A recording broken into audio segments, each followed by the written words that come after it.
morning student. I am going to take your class 9 and subject Hindi व्याकरण। हिंदी व्याकरण में आज हम हिंदी व्याकरण में आज हम चैप्टर फर्स्ट शब्द निर्माण में उपसर्ग एंड प्रत्यय को देखेंगे बेटा। तो आज हम लोगों का हिंदी व्याकरण का फर्स्ट चैप्टर शब्द निर्माण में उपसर्ग एंड प्रत्यय। अब उपसर्ग एंड प्रत्यय क्या है आइए देखते हैं। हम वाक्य बनाते समय विभिन्न वाक्यों का प्रयोग करते हैं। लड़का, घोड़ा, कुर्सी, मेज, किताब, कलम आदि हिंदी के शब्द हैं। शब्दों की रचना ध्वनियों के संयोग से होती है।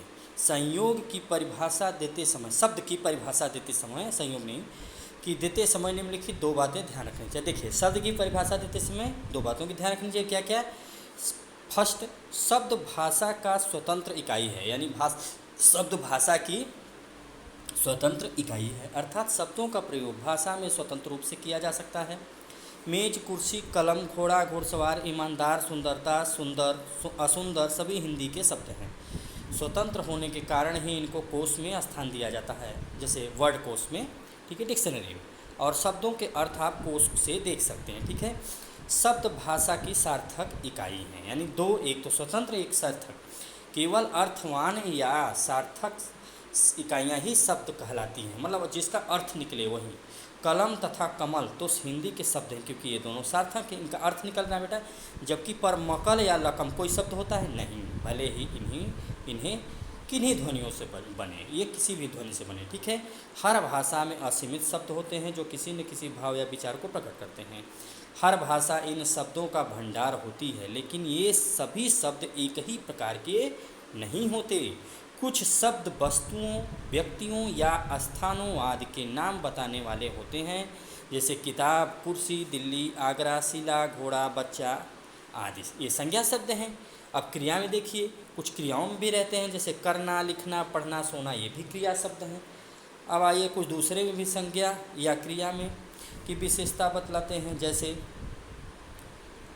अच्छा, बुरा, छोटा, बड़ा, ये विशेषण है। और क्रिया विशेषण में धीरे धीरे, तेजी से, कल आज, यानी इसमें क्रिया विशेषण हो रही, ठीक है। तो शब्द निर्माण की प्रक्रिया तीन प्रकार से हो सकती है। कैसे कैसे? उपसर्गों के द्वारा, जैसे अन प्लस आदर को जोड़ के जो बनेगा अभी बाद में बताएंगे, ठीक है। प्रत्ययों के द्वारा देखिए, सुंदर और ता। और तीसरा समास प्रक्रिया द्वारा, जैसे स्नान प्लस गृह। तो यानी तीन प्रक्रिया द्वारा शब्द के निर्माण हो सकता है, उपसर्ग, प्रत्यय और समास। तो हम इस चैप्टर में क्या पढ़ेंगे? उपसर्ग और प्रत्यय, ठीक है। उपसर्ग, आइए,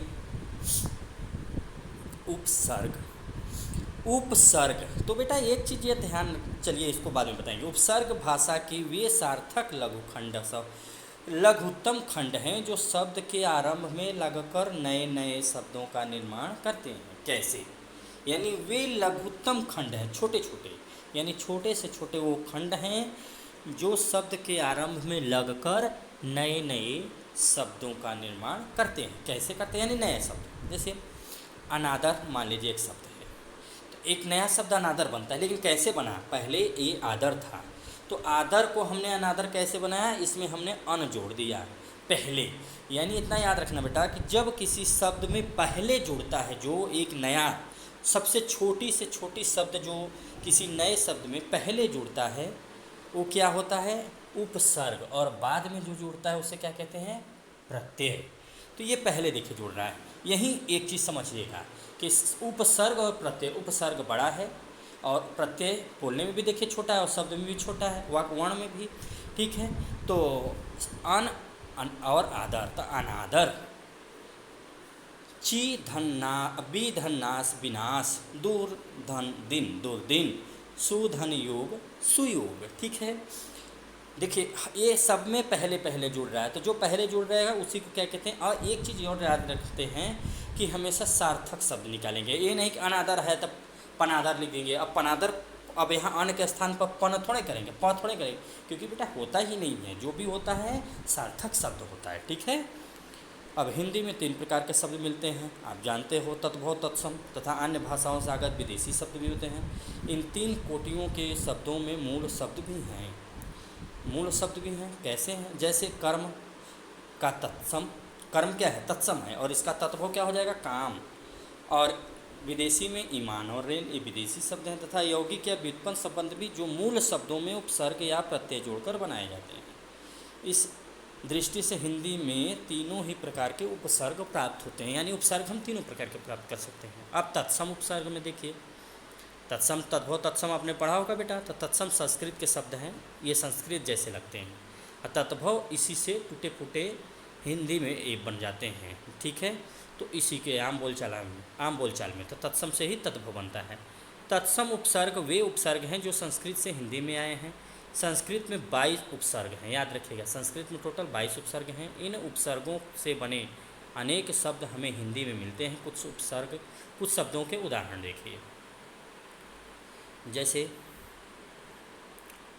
अति एक उपसर्ग है, तो ये अधिक में जब जुड़ा है, यानी अधिक में अति जब जुड़ता है तो हमेशा अति का बेटा याद रखना कि यहाँ भी अर्थ क्या होता है, हमेशा अति का अर्थ अधिक ही होता है। यानी जिस शब्द में अति लगा हो पहले, उसका अर्थ अधिक ही ज़्यादा निकलेगा, मतलब उसका अधिक से ही अर्थ निकलेगा।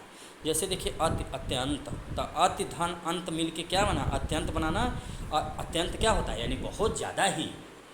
अत्याचार यानी बहुत ज़्यादा अत्याचार, तो अधिक ही निकल रहा है, ठीक है। अधि का अर्थ क्या होता है? और अधि जहाँ लगा हो ऊपर और श्रेष्ठ, जैसे अधिकार, अधिनायक, अधिकारण, सब श्रेष्ठ में ही यूज होते हैं। अनु देखिए, अनु दो वर्ड होते हैं, 2-3 वर्ड, एक तो पीछे फिर समान भी होता है और बाद में आने वाला। तो बाद में आने वाला या पीछे एक जैसे हो सकते हैं, होते ही हैं।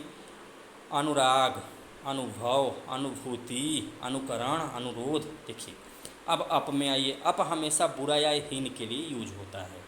इसी तरीके से अभी सामने और के लिए, औ बुरा हीन उप के लिए, आ तक और समेत के लिए, यानी आहार, तो आहार में आ लगा है ना, ये तक या समेत के लिए, ठीक है।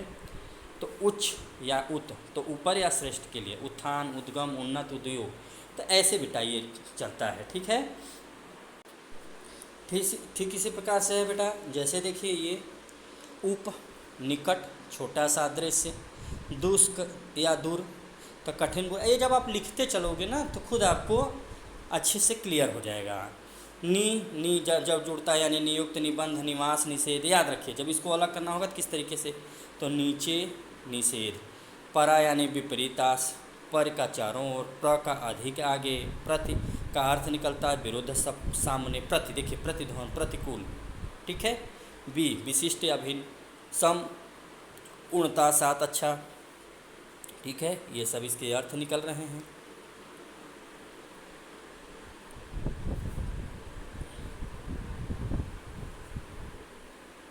फिर देखिए संस्कृत में कुछ शब्द या वाक्यांश ऐसे होते हैं बेटा कि जो प्रायः समास रचना के पहले भाग में आते थे और इतने अधिक प्रचलित हो गए कि उनका प्रयोग हिंदी में उपसर्गों की भांति होने लगा है। जैसे अ या निषेध, तो अज्ञान यानी ज्ञान में जब हमने अ लगा दिया तो क्या हो गया? ये निषेध हो गया। अभाव है, अहिंसा है, कु यानी बुरा, कुकर्म यानी बुरा काम कर रहा है ना, निषेध। देखिए सु यानी अच्छा, तो अच्छा, सु का अर्थ यहाँ पे अच्छा निकल रहा है, सत का यहाँ पे अच्छा, पुनः, फिर अध का नीचे, अंतर का अंदर। ये जब पढ़ोगे आप तो ज़्यादा आपको क्लियरिटी समझ में आएगी, ठीक है। अधोपतन, अधोगत। इसी प्रकार स्व का अपना होता है, जैसे स्वचालित, स्वदेश, स्वदेश यानी अपना देश, स्वयं अपना, यहाँ भी अपना, स्वयं सेवक। पुरा यानी पुराना, पहला, प्राग यानी पुराना, प्रागैतिहासिक, प्राकथन, ऋग्वैदिक के प्राचीन के लिए। तो चिर बहुत देर, चिरस्थायी, चिरजीवी, सह यानी साथ। तो ये सब वर्डों के लिए ये यूज होता है बेटा। अब तत्भव में आइए, तत्भव उपसर्ग। तत्भव उपसर्ग मूलतः संस्कृत के तत्सम उपसर्गों से ही विकसित हुए हैं। इन्हीं को हिंदी उपसर्ग भी कहा गया है। कुछ प्रमुख तत्भव उपसर्ग इस प्रकार हैं। उपसर्ग अर्थ उदाहरण, अन का देखिए अभाव, निषेध, अनपढ़, अनजान, अनहोनी। ऊन यानी कम, अव यानी हीन, ठीक है। तो इसका अव का क्या निकला? हीन। जैसे अवगुण, अवघट, अवतार, क्या है? अवगुण, इसमें अवगुण है, तो अवगुण अगर लग जाता तो तत्सम हो जाता, लेकिन यहाँ पे तत्भव निकाला है, तो अवगुण का तत्भव क्या होगा? अवगुण। और यहाँ पे क्या लग गया है, इसका उपसर्ग औ। ठीक है, इसी प्रकार से देखना बेटा, यहाँ पे है कि कुछ कु यानी बुरा, नी यानी रहित, जिसे संस्कृत नीर शब्द से विकसित हुआ है तथा रहित के अर्थ में प्रयुक्त है, जैसे निहत्था, निकम्मा, निडर। देखिए यानी कुछ नहीं ना, निकम्मा है यानी उसे काम करने वाला नहीं है, तो रहित का यहाँ पर निकल रहा है अर्थ। पर यानी दूसरी पीढ़ी, सु अच्छा, आध आधा, दु बुराहीन, बिन बिना, भर पूरा, चौ यानी चार। ठीक है, अब आगत विदेशी उपसर्ग, जो उपसर्ग विदेशी भाषाओं से हिंदी में आ गए हैं। कौन कौन शब्द विदेशी भाषाओं से हिंदी में, जैसे बखूबी, बदौलत, बगैर, बनाम, ये सब विदेशी शब्द हैं। देखिए बाकायदा, बावजूद, बेअदब, बेरहम, बेगुनाह, बेचैन हम लोग बोलते हैं ना, या बदनाम। तो इसमें कैसे होगा, बदनामी देख लीजिए, बदनाम का क्या होता है, बुरा अर्थ निकलता है, यानी बदनाम यानी बुरा हो गया उसका। तो बद का मतलब क्या होता है, बुरा, बे का बिना, बा का साथ से, ब का के साथ से, ना का अभाव, खुश का अच्छा। तो बेटा ये अर्थ इसमें निकल रहा है, तो आपको ये पढ़ना पड़ेगा। देखिए यहाँ देखिए, ला का नहीं अभाव, हम का आपस में साथ, हर का प्रतीक, कम थोड़ा, दर में, स मुख्य, सरपंच, सरताज यानी मुख्य जो होते हैं उन्हीं को ना सरपंच कहते हैं, सरताज तो सर लग गया है यहाँ पे। अब देखिए उपसर्गों के आधार पर शब्द निर्माण के कुछ प्रमुख बिंदु।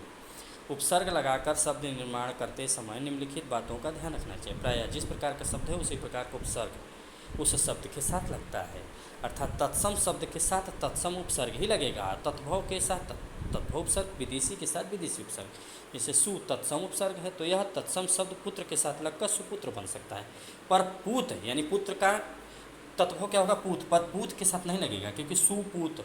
तो इतना याद रखिए कि मेल होना चाहिए। ठीक है बेटा, एक जैसा मैच करना चाहिए। कभी कभी जब कुछ उपसर्ग भाषा में प्रचलित हो जाते हैं या कभी कभी साहित्य का नए नए प्रयोग करने लगते हैं, तब भिन्न उपस्रोत के उपसर्ग भिन्न स्रोत के शब्दों के साथ भी प्रयुक्त हो जाते हैं, जैसे बेजोड़, अथाह आदि। ठीक है, तो संस्कृत के निषेधवाची अन उपसर्ग का रूप हिंदी में अन के रूप में परिवर्तित है, जैसे अनदेखा, अनजाना, अनकहा, अनसुनिया। अब तत्सम उपसर्गों में कुछ उपसर्ग ऐसे भी हैं जिनके एक से अधिक रूप भी मिलते हैं, जैसे दूर, दूस, दुस, दुस। देखिए एक जैसे लग रहे हैं, अलग अलग हैं तथा निम्नलिखित। अब इनका कैसे, जैसे दूर, दुर्लभ, दुर्गुण, दुर्बोध, दुस का दुस्साहस, दुस्तर। ठीक है, तो ये दुस का दुष्कर, दुष्कर्म, दुष्प्राय। तो बेटा ये सब हैं वर्ड इसी प्रकार दुष्से। तो इसका अर्थ आपने देख लिया। देखिए एक उपसर्ग एक से अधिक अर्थों में प्रयुक्त हो सकता है, जैसे एक से अधिक अर्थों में। ठीक है, अब ये नहीं कि एक ही अर्थ। उपसर्गों से जो नए नए शब्द बनते हैं उन्हें कभी तो नए शब्द की व्याकरणिक कोटि वही रहती है जो मूल शब्द की है, मतलब व्याकरण रूप से वही रहेगा जो पहले का, ये नहीं बदल गया। और कभी उसकी व्याकरणिक कोट बदल भी जाती है, जैसे कैसे व्याकरणिक कोट में परिवर्तन, उदाहरण देख लीजिए, जैसे था है तो था में अ लग गया, क्या बन गया, अथा।